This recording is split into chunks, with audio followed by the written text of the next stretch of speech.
suggested amendment of the Kenyan Constitution to create more positions. Position of Prime Minister has been mentioned, and this move was previously very strongly opposed to by the ruling Jubilee party, but are they seemingly now softening their stance on it? Let's listen to the National Council of Churches of Kenya and what they had to say about the issue, what some of their suggestions are. We invited Kenyans to consider a constitutional amendment that would address the cathedral, its we hereby identity reject the and proposal style.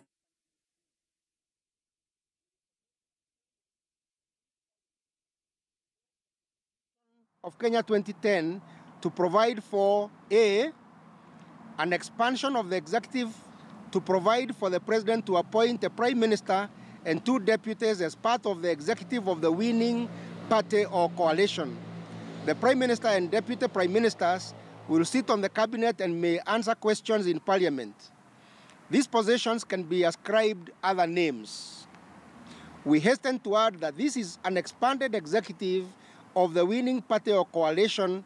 It is not a nusu mkate arrangement. We call for the restoration of the position of leader of the official opposition as was in the old constitution, and the creation of the position of deputy leader of official opposition in parliament. These positions would be occupied by nominees of the political party or coalition which meets a set criteria, who may be the presidential candidate and running mate who obtain the second highest number of votes in a presidential election. This is necessary if we are to provide dignity for the opposition and an effective and facilitative mechanism of holding the government to account. NCCK calling out for an expanded executive and the Jubilee administration outrightly rejecting that. But they have seemingly been making pronouncements pointing to the fact that they may be softening their stance on that. Let's listen in. Whatever they're trying to raise can be resolved by this constitution and within the existing constitutional legal framework. Instead of going secession, going NRM, going economic sabotage, it's really retrogressive as far as I'm concerned. We are starting our sessions on Tuesday, and that's going to be a forum where we can engage about some of these reforms that we're talking about. Forget about issues of tyranny of numbers. We will support any amendment to the Constitution, even if it means going for a referendum.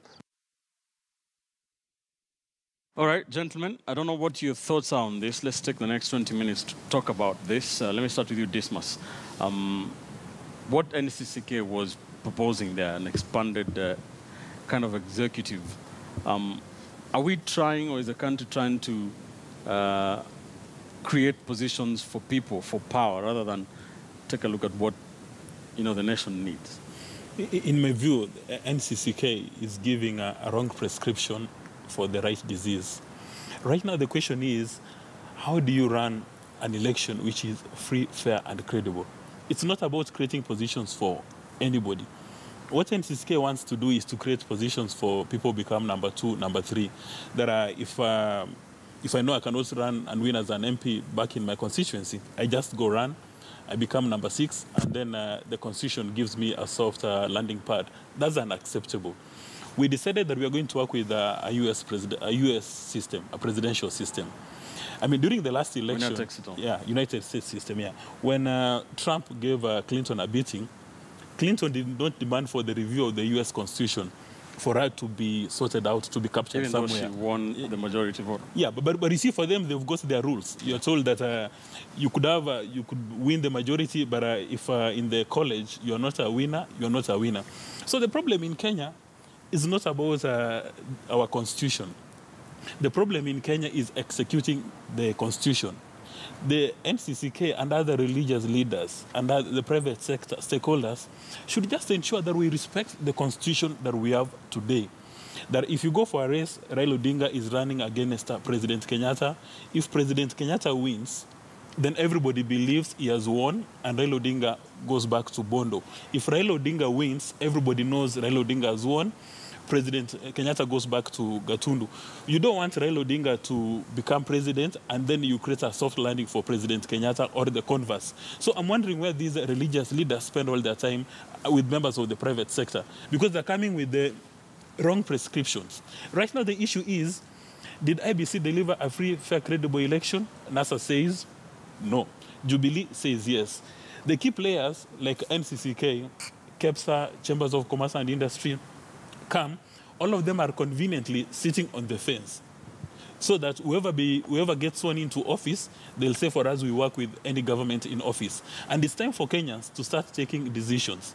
You can no longer afford to sit on the fence because you are in KEPSA and you are a beneficiary of public sector contracts. So for you, you say, if President Kenyatta retains office, I'll still keep on servicing my contract. If Raila Odinga comes in, I'll keep on servicing my contract. We need to stand up, because if you don't do that, Kenya's position as a going concern is going to be disrupted. Whatever which is happening today, it's painful. The economic boycotts or sabotage, it's painful because it's interfering with our national prosperity. Our national security interests are being compromised. Why?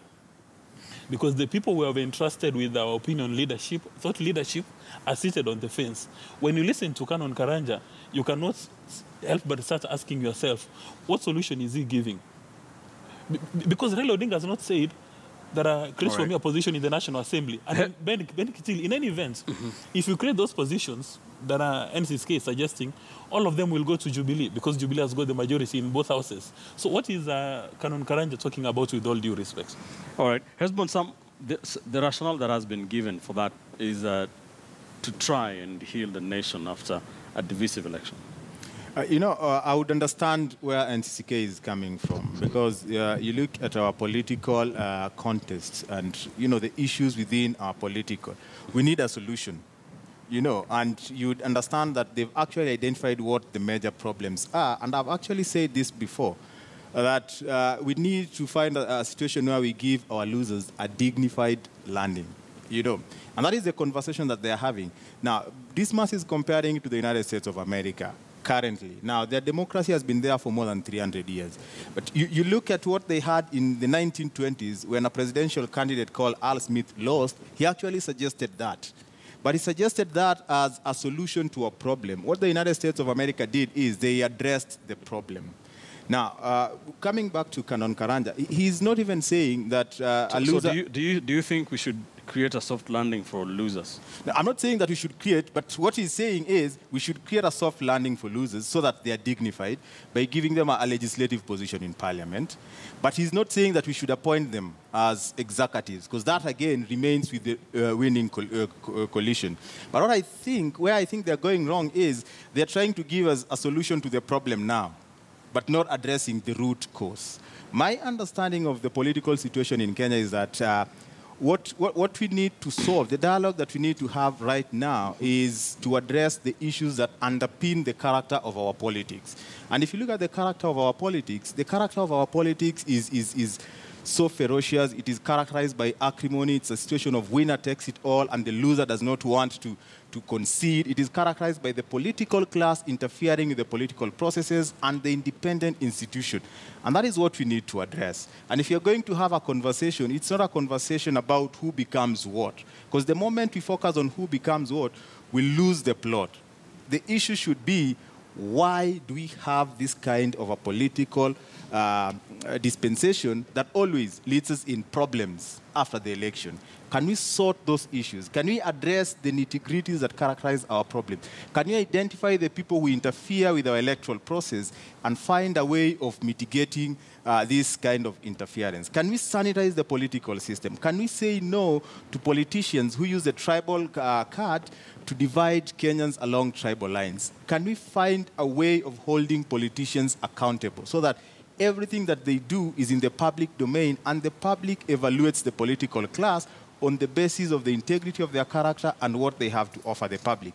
If that conversation is held, I think we'd come to the realization that this country is not about President Uhuru Kenyatta or Raila Odinga. This country is about any Kenyan who subjects himself to the voting process and wins or loses and says that I lost in a fair process. And I think having that conversation from NCCK is a good place to start with. And it is not a question of bringing in the political class. It is a question of bringing any other person in the society who matters on the table. And it should be removed from an election. It should be a question of what happens before election. All right. Mutinda. Yes, I want to agree partly with Esbon, because we cannot be changing our constitution with focus on a very small clique of politicians. That would really not be what we need to be doing, because the constitution is about the people. It is actually the people who passed the constitution. So for us to start pushing for amendments, then we need to be very clear that there is some problem that we have found ourselves in with the existing constitutional framework, and to solve it, we think this is what we would want to do. There has been one question that has been coming up, that of inclusivity. The current constitution actually already takes care of that. It provides for that. So probably what people need to be pushing for is that after an election, all governments should adopt a meritocratic system of appointments across board that will ensure that the best get the positions that they deserve across board, so that it is not only political patronage, because when it is only about political patronage, that is what eventually might probably lead, and that would be irrespective of who is the leader, because it will lead to certain sections feeling, because if appointments are made on political considerations, then it is just logical that you would want to reward those who supported you. And in the way this country operates, it's such that there are areas that will always support government, and there are areas that will always find themselves on the opposing side. Then those who find themselves in the opposing side, if they probably feel like they've all been condemned to the opposition, even within their respective positions in the public service, then that would bring forth the feeling of being excluded. So the issue here is inclusivity. If we have a policy, if all governments adopt, and that is actually supported by the Constitution. If you look at the famous Article 10 on our principles of governance, inclusivity is at the center of it. So what we probably need to be pushing is that after the elections, let's all agree that we are one country, and let the public service be driven by that, by meritocracy, so that it is only those who deserve, irrespective of their ethnic backgrounds, irrespective of their perceived, because sometimes actually public servants rarely come out to show what side. They say that their political power is called AGIP, any government in power. That is how governments should also treat them, so that nobody feels excluded. But when you lose, and everybody from your community in the public service starts to feel like they're being treated in a discriminating manner, in a way that they are not getting equal opportunities like the rest, then that, of course, will lead us to the kind of problems that you can see our politicians are trying to take advantage of. So what we should adopt, and what I would push for, is that let's just have meritocracy. Once the government is there, it's the government of Kenya, and let it try as much as is possible to treat all Kenyans equally as far as opportunities are concerned. That is both appointive and even in terms of business opportunities. All right. Let me get your final thoughts on this discussion and ask you this. Dismas, how does the country deal with the issue? Everybody, we have talked about very exhaustively on the issue of the problem that the country is facing right now is the queries being raised on the electioneering process, whether it was free and fair, and we have talked about that. But away from that, how does this country deal with the issue of the system of governance in Kenya is such that, I need 50% plus one of the vote for the presidential win, and 25%, at least 24 counties. How does this country deal with the fact that if I can be able to marshal 3-4 communities to come up and satisfy this constitutional requirement, I become president? But I can still have half the country not, satisfied that I'm the president. I mean, that is a reality. How does this country address that? Dismas? There's a gentleman called Professor Peter Nyang'nyong'o, who is the governor for Kisumu. When he was still a senator, he introduced a concept unknown to many Kenyans, constitutional democracy. That when you're taking decisions, you take into active consideration the views of everybody, including the minorities, in running when you're taking the decision, so that everybody feels that it's part and parcel of the government. And as Kamemba has indicated, if we only respected Article 10 of the Kenyan Constitution, which talks about justice, equity, inclusiveness, then we'd be in a very good place. Because the reason why everybody in Kenya thinks election is a matter of life and death is the politics we play of exclusivity. That if you come from central Kenya, from the Kikuyu nation, you can't deal with members of the Clergy nation, and you form the administration. People who are outside those two communities, they feel they're left out of government for good reason. That if you're not, and lately it's been referred to as the KK privilege on social media, that if you're not a member of that KK privilege, you may have the best qualifications in the world, but you are going to be sacrificed. So you're not what's going the to get a solution? job. Yeah, I mean, that's what Kavemba describes as meritocracy. So if our leaders just paid attention to the constitution that we have, like for instance, when you look at appointments, pick any sector, say go to the Ministry of Energy, look at the principal secretary, look at the cabinet secretary, look at all the parastatal MDs, look at the parastatal chairs. Essentially, they come from two communities. That's why people would say, a professional, say from Nyanza province, would go and sell fish, give Raila Odinga some money, hoping that if Raila becomes president, if he's an engineer, he would probably take up a position. So if our leaders, both in NASA and Jubilee, merely respected the Constitution, would be in a very good place. Hesbon, what's your take on this? And just maybe further Dismas's point, we have adopted the American system. It is almost capitalistic political system whereby winner takes all, and it's savage. The loser has to fight for it. How does the country deal with this? I think we've taken the American system without the American DNA, because for them, they even respect the loser, for even conceding and for being part of the race. And I think that's our problem. We need to start respecting each and every other political competitor and treat them with due respect, and understand that having traversed the country, they have an experience, they have what it takes because they understand the needs of the people. But I think I'll look at three things from the dominant paradigm of development, that if we can develop our people, and if the political class can commit to doing that within the frameworks of the Constitution, specifically Article 10 of the Constitution, we can move forward. And three aspects of development that I'll pick from the dominant paradigm is economic development. If our people can economically be moved to the next level, they'll move away from the insecurities and thinking that I need to be part of a tribal community, I need to elect a tribal leader for my economic interest to be taken care of. So if we have a leadership that attends to the development issues of everyone in Kenya, we have a leadership that does not take the national celebrations to the center counties like Machakos, Nakuru, and Nyeri, takes it even further to Wajir, Marsabit, Migori, and all the other periphery counties in this country. And we have the local government that attends to the issues of the people, so much so that they don't look at who is the president, but they look at how the structures are devolved and how from the top they benefit. Then the second element is to address the issue of illiteracy.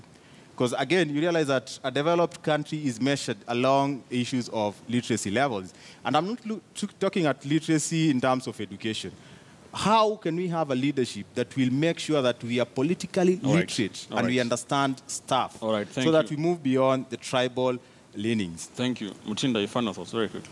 I actually just want to emphasize what I'd said about meritocracy, that government should treat all people equally. Because again, that is the only way that this narrative of our people have been sidelined is going to be kicked off. Because when these political leaders go back to their area, like for instance, if the political kingpin in Cumberland is Honorable Kalonzo Musyoka. Yes. He goes and tells them, you people, look at government. Where do you see us? It becomes very easy for that narrative to sell if indeed the people look at government and they cannot see their people. That would not necessarily be the case if in practice then there were Kambas all over, there were Luyas all over, there are Kisis all over. There are people from all communities. It would be very difficult for you to go and tell your people that they've been sidelined when the reality is otherwise, because they can also see. But when they take that line and the people on the ground seem to see it as the truth,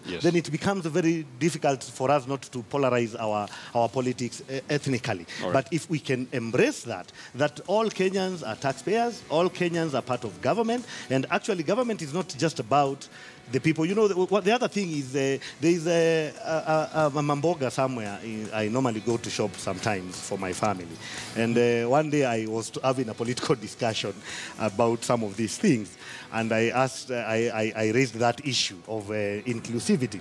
And she innocently asked me, lakini kwa nini na nyinyi mnakataa kupiga kura? Sasa mkikataa kupiga kura pia mnataka muwe treated ni kama mlipiga kura, as in for the person who won. Then yes. I reminded her, I told her, you know, mostly it's really, once you've won, it's not about the vote, it's about that we all contribute to this kitty that you're going to be managing. Probably that needs to guide us more than the issue of, you actually asked very well, the issue of 50% plus one. That is just a way to get there. But once you get there, the truth of the matter is that whatever you're going to be using to manage the country is coming from all of us, irrespective of how we voted. And if we are sensitive to that, then it will be very difficult for even those politicians who want to polarize the country to do so, because the reality would be otherwise. Thank you, gentlemen. Mutinda Kavemba, political strategist, political analyst, Hesbon Owila, and political risk analyst, Dismas Mokua. Thank you so much for joining us in this very fruitful discussion. We shall, of course, continue to do this every Sunday from 11 a.m. to 1.